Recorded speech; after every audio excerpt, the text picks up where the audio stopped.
ఇక్కడ రాజన్న రావడం జరిగింది. రాజన్న వచ్చేసి తెలుసు అన్న పైసలు అడుగుతూ ఉంటాడు. అన్న పైసలు ఉన్నోడే కానీ పైసలు అడుగుతాడు. ఇడ చలికి ఎలా వేసుకొని వచ్చాడో చూడండి. పైసలు ఎందుకు అడుగుతాడంటే ఇతనికి వాళ్ళ ఊరు వదిలేసి ఇక్కడ పైసలు అడుగుతున్నాడు. రాజన్న బ్యాగులు చూడండి. రాజన్న ఏం చెప్తాడు చూడండి, ఎలా వేసాడో స్వెటరు. ఇక్కడ రాజన్న ఏం మాట్లాడతావు? రాజన్న చాయ్ తాగుతావే? నేను లేచి మంగ అడుక్కుంటే ఈరోజు ఎక్కడికి వెళ్ళాలన్నా? ఎక్కడికి పోతే అడిగే అవసరం లేదన్నా. 10 మంది కావాలన్నా. చూడు పైన చూడనా, నీ అభిమానులు పలకరిస్తారా రోడ్ల పైన? కూడా పలకరి మీ దొంగ ఓటు తీసుకొడతా అంత గోనపాటి కాడి ఓటు ఏమని చెప్తావు? దొంగ రజన ఈ చలికి ఏడవనుకుంటారు, ఏదైనా ఇబ్బంది అవుతుందా నీకు? ఇబ్బంది అయితే చచ్చిపోయిన అంతే. ఎవరు అడగడు, ఇంకా అడ్డ కూడా అడగడు. పోలీసులు రజన వీళ్ళు తెలుసా, ఇతను తెలుసా? ఎవరు నీరు నాకు మీలాగంటే అందరు నన్ను ఊక ఫోటోలు చూసి మాట్లాడతా అంతే. వాళ్ళు గుర్తుకు లేదా నీకు? ఆగనా నీకు గుర్తుకు లేదా? వాళ్ళు ఆ ఊరు అడగన్నా. వీళ్ళని గుర్తు పెట్టినవా లేదా? గోనపాడు ఎందుకు గోనపాడుకు నమ్మాట అంత. వాళ్ళు ఎవరే వాళ్ళు అమ్మ నాయన నాకే తెలుసు. నీ ఒక్కడే మీనంతా కొట్లాడితే నేను మీనంతా తిట్టుకున్నాను. నువ్వు అందరిని తిడతావు మళ్ళీ అంటే మళ్ళా నేను ఏదైనా మా డాడీ ఏమన్నా అంటే కొట్లాడతానా? నేనేమి అట్లా కొట్లాడను అన్నా. వీళ్ళు తెలుసా తెలియదా? రోజు కొట్లాడతావు. వీళ్ళు తెలుసా తెలియదా? వాళ్ళు ఎవరో నాకు తెలియదు.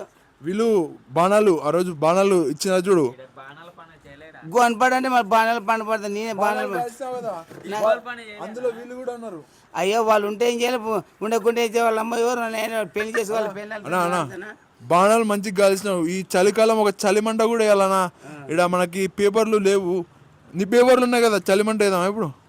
నా పేపర్ రాసేది లెటర్లు అవి మీకు హెల్మెట్ కాదు రాస్తావు అన్న లెటరు.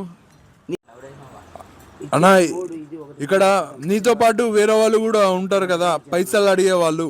వాళ్ళు ఏడ వండుకుంటారు అన్న? నాకేమయ్యా అంత పిచ్చగలని అవసరమా? నువ్వు ఏడ వండుకుంటావు అన్న? చలి పెడతాయి కదా. షాప్ పండుకుంటా. నువ్వు పొద్దుగాల వస్తావు కదా అన్న, ఇడికి ఏడ వండుకుంటావు? పండుకుంటా కూడా ఏమో ఏడ పండుకుంటా. అవన్నీ అవసరమా మీకు? అంటే నువ్వు బీదతనంతో ఉన్నావు, ఇబ్బంది పడతావు. అంటే బీదంతా కోటీశ్వర్ చేసినారు మీరట్టే.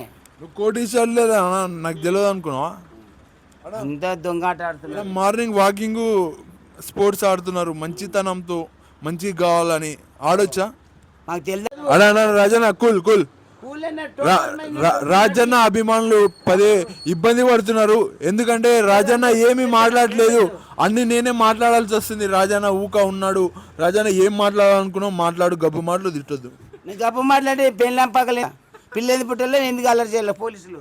ఆ టైంలో గబ్బు చేస్తారు కానీ నువ్వు ప్రతిరోజు గబ్బు చేస్తా అంటే ఎట్లా చెప్ప? తెంగించుకుని ఏదైనా వేరే మాటలు నువ్వు రాజకీయమా? చెలెస్ మ్యాచ్ చాలా నథింగ్ అన్న. మళ్ళీ ఎక్కడ టూర్ ఏమన్నా పోతున్నావా? మళ్ళీ ఇక్కడ జాతర, గద్వాల్ జాతర కూడా.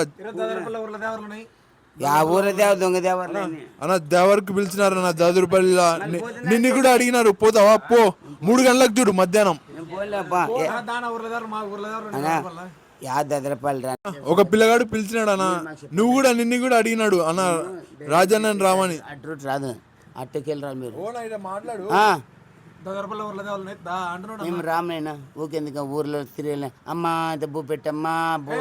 నీకు ఇస్తారా? నా అభిమానులు ఉన్నారు. నన్ను అట్లా రాలేనా? ముక్కలు ఇస్తారా? నువ్వు ముక్కలు ఇస్తే పడతావు. తినను పాడు తినలే అని నాకు ఆశ లేదు. మంతకాలేనే అసలే అతను అశోక్ చేస్తున్నాడు. అశోకులే పిజాకులే ఎవరు అనకూడదు పాపం. ఎందుకల్లా తీసుకొని తిన మా ఊరు తింటే నేను తొలకపోతున్నా. నాకే తిన్నకి లేదు, మేము తొలక ఏం చేయాలా? మీ ఊరు తొలకపోయి అశోక్ చేస్తున్నాడు అన్న. అశోక్ ఎవరు? అశోక్ ఎవరమ్మా? నవీన్ నవీన్ అంతే. నేను పైకి చూసే కింద కనపడుతుంది లేదు. అలా ఏం మాట్లాడాలనుకున్నావు మాట్లాడు. ఒక పాడవాడు నా పెళ్ళి చే. ఇగో రాజన్న విఐపి అయ్యాడు. రాజన్న అభిమానులు వస్తున్నారు. రాజన్న ఎందుకు అంత బాధపడుతున్నాడు? రాజన్న నీ అభిమానులు ఇంకా ఎక్కడెక్కడ ఉంటారు? ఏం నువ్వు నువ్వు రోడ్ల పైన పోతే కెమెరాలు తీసి మాట్లాడిస్తారు ఎందుకని అట్లా ఏం సాధించావు ఏమి నీలాగా పేరు సాధాలంటే ఎట్లా నువ్వు అసిస్టెంట్ కదా నాకు నీకు అసిస్టెంట్ నీకు గుమాస్తా కాదు ఆ గంజలు గుమాస్తా దొంగ కుక్కలు అంటారు పేపర్ రాయనికి రాదు గుణపస్తా నువ్వు గన్నిస్తా అంట మళ్ళీ నీకు వస్తే కదన్నా నేను రాసే ఫారం గుద్దలు చెల్లపోపిస్తా గుద్దలు చెల్లపోపిస్తా ఫారం ఫారమా నీకు చాలా మంది పని కల్పిస్తాము పని చేయి రాజన్న ఈడ అంటే నువ్వు పని చేస్తలేవంట అడుగుతున్నావంట పైసలు మీరు ఇచ్చి రూపాయలు కట్టి ముడ్డి మీద తినిపోయి మా అమ్మ అంటావు ఇక్కడ రాజన్న పని చేసేతోడంట పని చేస్తుంటే ఇతని పైసలు వేరే వాళ్ళు లాక్కుంటున్నాడు ఇంకా ఇతను పని చేయకుండా ఇంకా అడుక్క తింటున్నా అని చెప్పుకోవచ్చు మా అన్న మీ అన్న మీ అన్న మీ నాయన మీరు తినండి. వీళ్ళ అన్న తీసుకోపోనిక రాదు ఎందుకంటే ఇతనికి ఏం ఎక్కువ పైసలు వేస్తలేరు అని రాజన్న చెప్తున్నాడు రాజన్న ఎక్కువ పైసలు వేస్తున్నారా తెలుసు కూడా అవన్నీ చెప్పకూడదు అవన్నీ చూసి తిన్నిక కూడా పెడతలేరంట అభిమానులు తిన్నిక కూడా పెట్టట్లేదు అవునా నీకు అన్నీ అవి తెలిసి కూడా నేను చెప్పిన మా ఊరు సంగతి నీకు తెలిసింది బయట వాళ్ళ సంగతి తెలియదు అనంతపురం ఉందే ఆ ఊరిది తెలియదు ఈ ఊరిది